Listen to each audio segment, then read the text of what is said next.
They don't, I'm not shoving it in your face. Yes.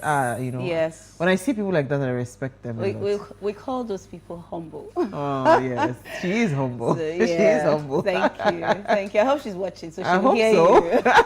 you. She said, first time I'm seeing you live. I say, yes. Yeah. Oh, wow. Nice. Interesting. This lawyer work, eh? Let me come and join you and learn the work. Are you sure you want to come work? No, I don't think so. Exactly. I'm just saying it. I don't mean it. But you would enjoy it, even if with all the stress and everything. It's still very much interesting. Really? Yes. It is. Okay. All right, so today we're talking sports. You can see we're all looking very sporty with our sneakers and all of that. So we're talking tourism and what's it called, sports tourism. We're trying to see what potential Nigeria has for sports tourism, and here's what we found as today's quote. While tourism is often resource intensive, it is a major driver of poverty reduction in developing countries.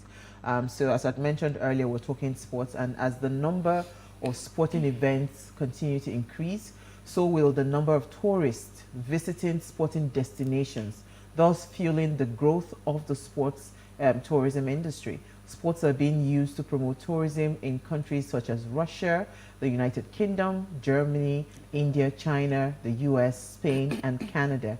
And this, the case can be rather the same, or this can be the same for Nigeria if we truly know how to harness that potential. And Bukola Olopade is here to discuss tourism potential in Nigeria. But first, let's take a break to see what we found in the news.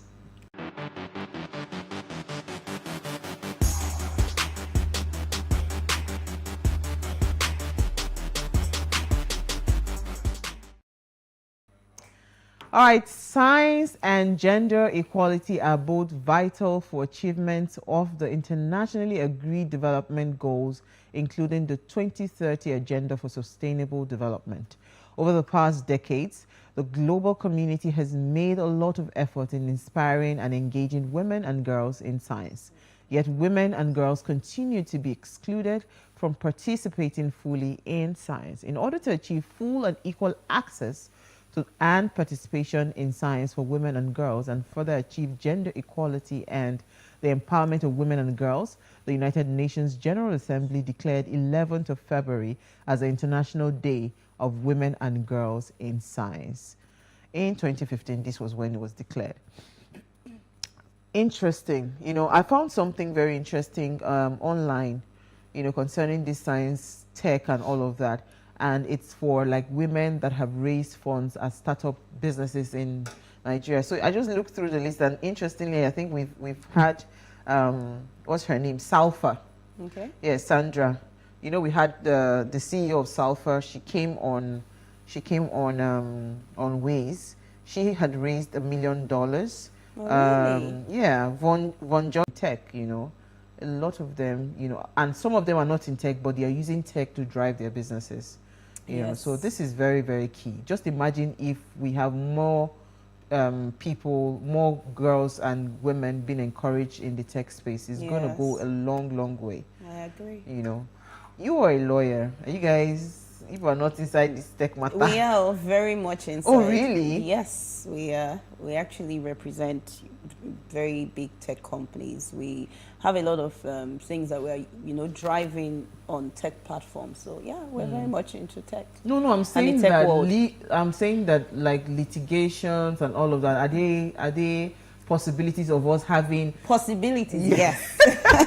Yes, but gradually we are beginning to ease our way into it as well. Yeah, so in the nearest future we'll be fully Remember compliant. when we went to the Edo State House of Assembly and we met with the speaker. I remember one of the assistants saying that, because they had just refurbished the office, one of them was saying that, yes, so she cannot wait for them to computerize everywhere and all of that. So I just looked and said, wow, things are really changing. Yes, you know, we're getting there. Yeah, because the truth is tech is supposed to help make things easier, make it better. I can imagine you going to court, you have to go and carry. I remember we had, I think it was Lolo, when she was talking about when she was a young lawyer, how she would carry files. No, we don't do those anymore. No, we still do it. Actually, in our practice, it's a sign that you have sense. You know, so you have someone dragging all your books. Hey. and you're going to use those books to argue in court. So it's I don't know if we'll be able to do without that part. Yeah, but we need it. Oh, wow. Oh, wow. Okay, so Manny, what did you find for us in the news? So, Okie dokie. Petrol transporters gradually halt operations over low freight rates.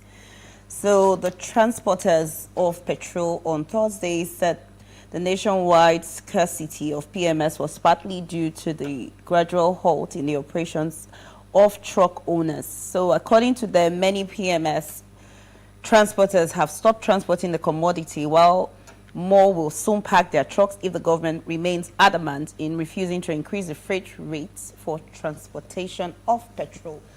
So I think this is already affecting everybody. It's nationwide. It's not a Lagos thing. It's everywhere. So because of the low freight rates. And we know that these people, they go through a lot in transporting this petrol from one location to the other. We live in Nigeria. We know about the insecurity issues. We know about extortions that are done on the roads and everything. We know, about different things that these transporters actually go through. They're not well paid. They have to go through a lot. The roads are bad. So, and then the freight rates are low. It's not encouraging. So they've already started packing their trucks.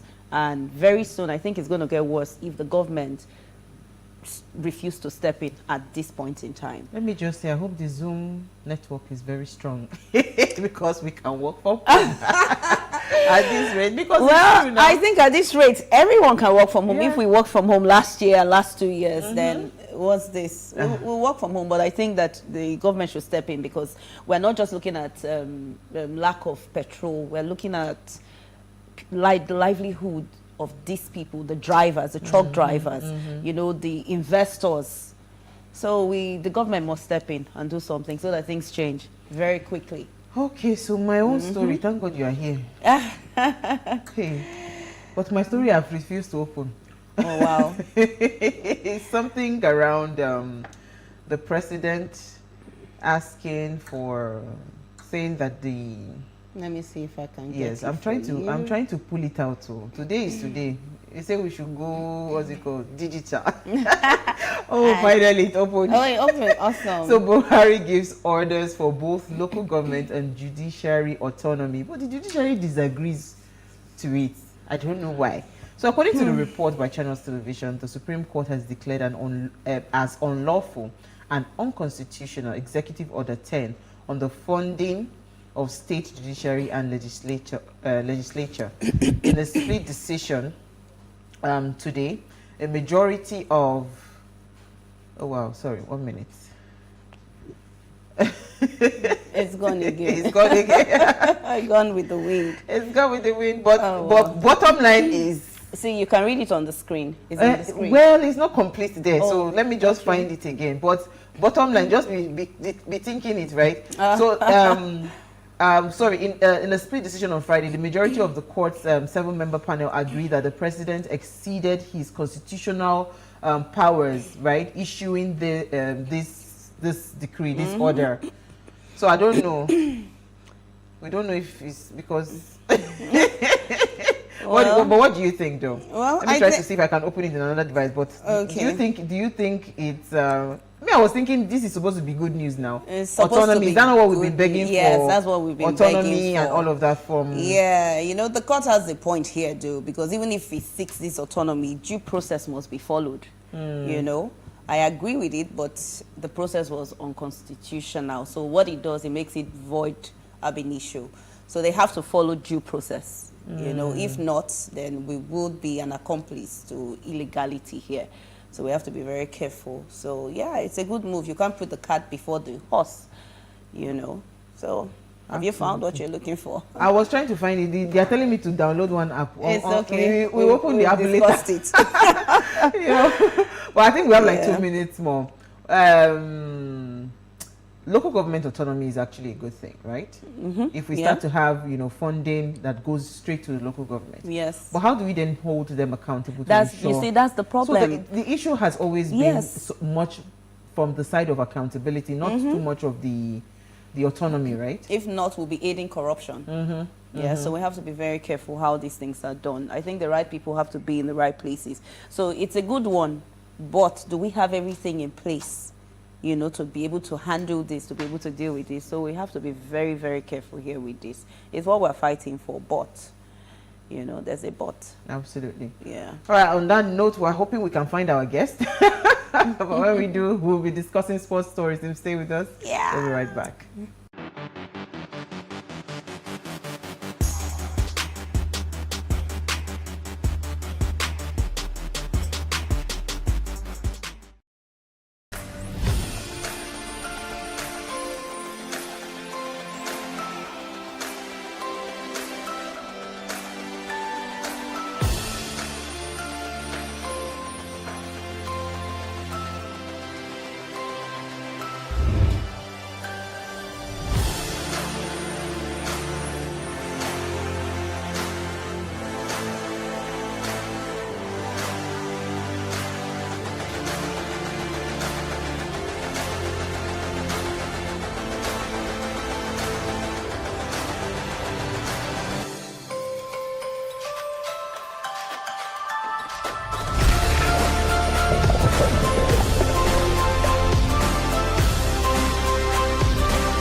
What we do not understand, we will stigmatize.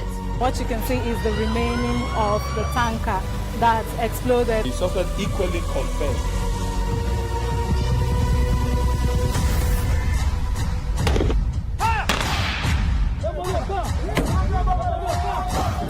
A 500 naira they collect am. If you no talk, dem go beat you. Na 2,500 dey pay.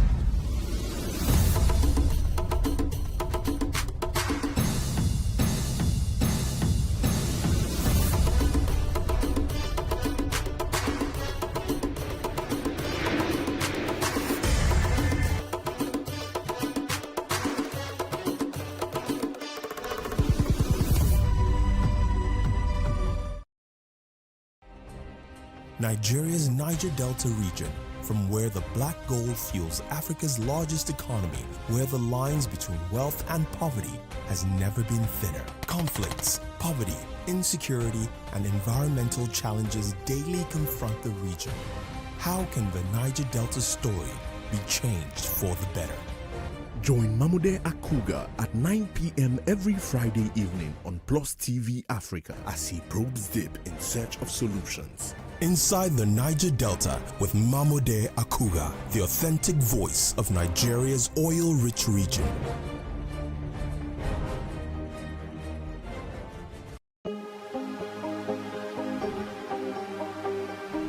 This is it for upcoming artists to blow in Nigeria.